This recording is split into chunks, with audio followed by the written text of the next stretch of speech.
Dennis, I gotta do something, Dennis whispered to himself as he covered his ears to block out the busy sounds swarming throughout Traverse City. Although the city isn't as big as other major inner cities, Traverse City is one of the biggest tourist towns in Michigan, and it gets extremely busy during the spring and summer months.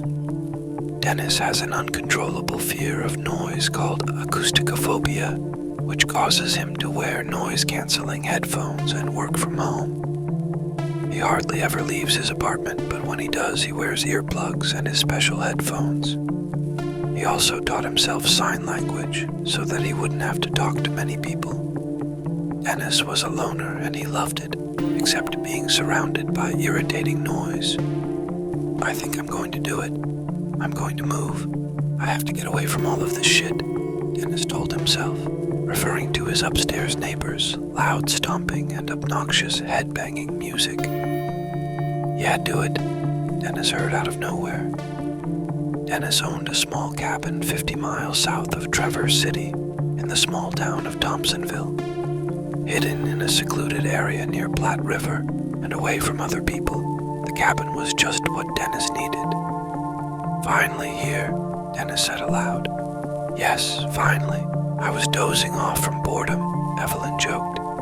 Yeah, whatever, Dennis smiled. I'll get the stuff in. Think you could grab the food, or do you need these strong arms to help? Dennis flexed. No, I can handle it, Mr. Muscles, Evelyn told him as she nudged him on the arm.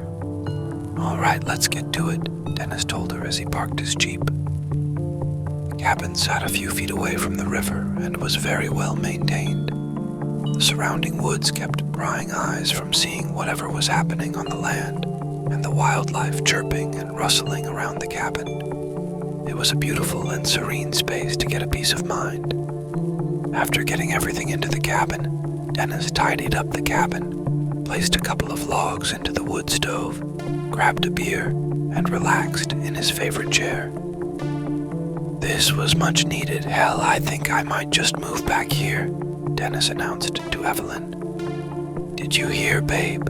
He asked. Evelyn didn't answer. Babe, are you ignoring?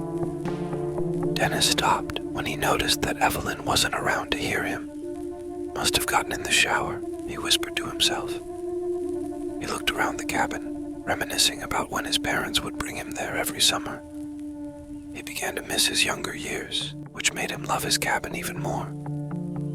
He relaxed again, drinking his beer and smoking his cigar, dozing off fairly quick. Dennis jolted up from his sleep a little after midnight when he realized that he didn't feel Evelyn's body next to his. The cabin was extremely quiet, and Dennis stood to relish in it for a moment. Damn, I'm a lightweight now, can't even finish 2 beers. He chuckled as he took the empty bottles to the kitchen. He stretched before going to his bedroom to get comfortable in his bed. Huh? He paused when turning the bedroom light on. Evelyn? He asked, confused. Dennis looked around the room, trying to figure out why Evelyn was not laying in bed. Babe, are you okay?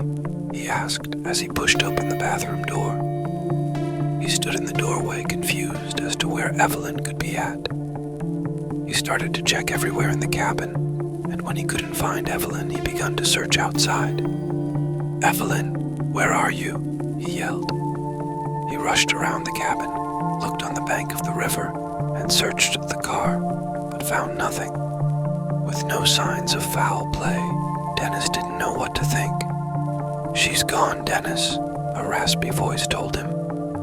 What? Who said that? Dennis asked. He looked around the cabin, wondering if someone had crept into it and had something to do with Evelyn's disappearance. Nothing. There was no one else in the cabin. Who said that? Dennis asked, bewildered. You know who's talking, silly? A childish voice giggled. Dennis became frantic, his head pounding in pain. I don't know who you are, but whoever you are, can you please lower your voice? He whispered, hoping that the speaker would listen to his pleas. Oh yeah, sorry, Dan, I totally forgot, the kid sheepishly whispered. It's Tina, silly, Tina informed him. My head is killing me. Dennis grunted as he rubbed his temples. "Tina, I don't know any Tina. Where are you?" he asked. "I'm always with you, Den. Always," Tina stated. Dennis's headache became unbearable. He desperately searched for his headphones to drown out the noise. "You left them behind, Den. You didn't think you needed them here," Tina quietly whispered. "What? No, I couldn't have left them," Dennis said, disappointed with himself. "Well, you did," Tina told him. "What did you mean that you're always with me, Tina?" Dennis asked her. "I'm in your head, silly," she told him. "I'm always in your head. There's a lot of us in here. You're good at blocking us out, though, Den," Tina told him.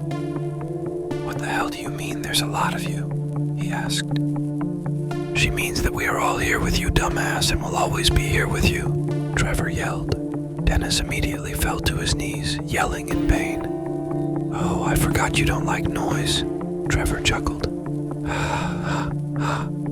Trevor stopped after being interrupted by Tina. "Trevor, that means stop it," Tina whispered. Okay. "Sorry, Dee. I can't help it sometimes," Trevor apologized. "It just feels good to talk again. How you been, man? We can't get any love these days," Trevor asked. Dennis laid in the fetal position, rocking back and forth to soothe the extreme pain and ringing from inside his ears. "This is not real. This is not real," he repeated. "Dennis," a familiar voice called out. "It's real, my love," the voice finished. "Evelyn, what?" Dennis asked, confused, trying to gain his composure. "What is going on?" he asked her.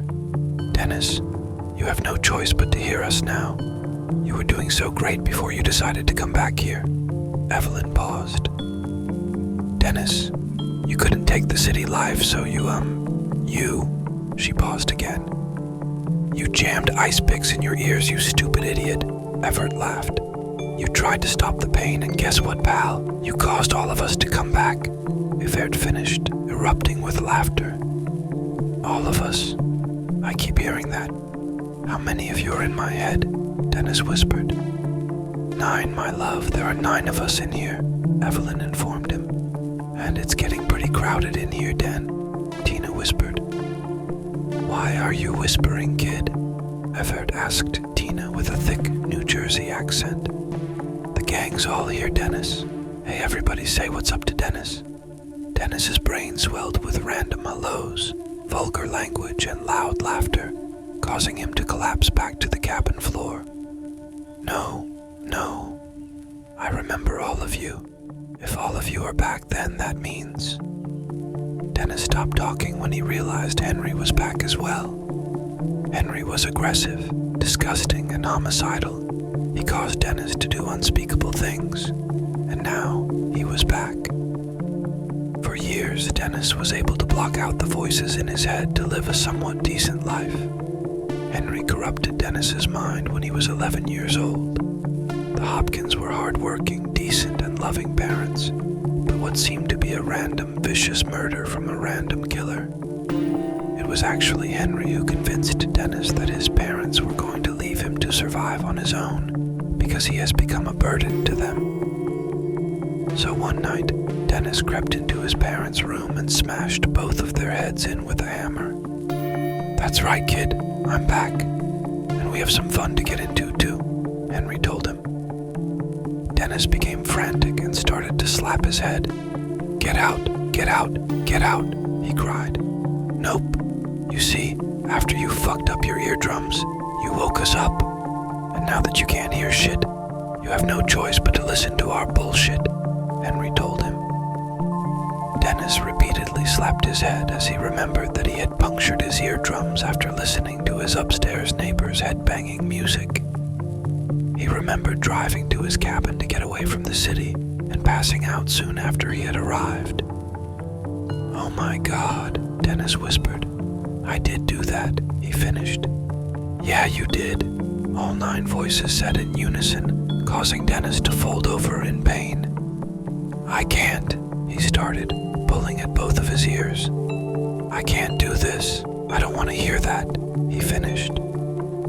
Dennis hurried to his luggage that was still and laying near the front door. "Ah, found them. I'll quiet you all up now," he laughed. "Stop, kid, you don't want to do that, it won't help anyways. So how about you just give in to us and get used to us being around for a very long time," Henry said. "No," Dennis stated. "Love, he's right. It won't change anything if you did that," Evelyn added. "It will," Dennis answered. "Then please don't," Tina pleaded. "Sorry, Tina," Dennis whispered. "I can't do what I did to my parents to anyone else," Dennis said to himself. "I can't," he finished. "No, don't, Dennis, please don't," all 9 voices yelled in unison. Dennis closed his eyes, took a deep breath, and jammed the ice picks deep into his ear canals. Everything went black. The voices once loud and obnoxious are mute. Waves of sharp pain jolted through Dennis's body. He could hardly breathe. His eyes felt glued shut. Bright lights blinded him once he was able to find the strength to open his eyes. He looked around the room, seeing machines, a doctor and police officer standing near the door, and a young, beautiful nurse smiling down at him as she watched him struggle to look at his surroundings. She called over the doctor. The officer trailed close behind him. All 3 looked at him with astonishment. "Alive," he read the lips of the officer. "Lucky," the doctor told him. The nurse still smiled at Dennis as she received directives from the doctor. "Okay," the nurse told the doctor. She said something to Dennis before retreating to get whatever the doctor told her to get. She spoke too fast for Dennis to read her lips. He heard nothing. Not one sound, one buzz, or a ring. Dennis closed his eyes and felt happy with his decision to stab the ice picks into parts of his brain. He would forever be a paraplegic, but he was happy that Henry and the gang were gone. "Nope, still here, kid," Henry chuckled. "We will always be here," Tina giggled. Dennis' eyes shot open, scaring everyone in the room.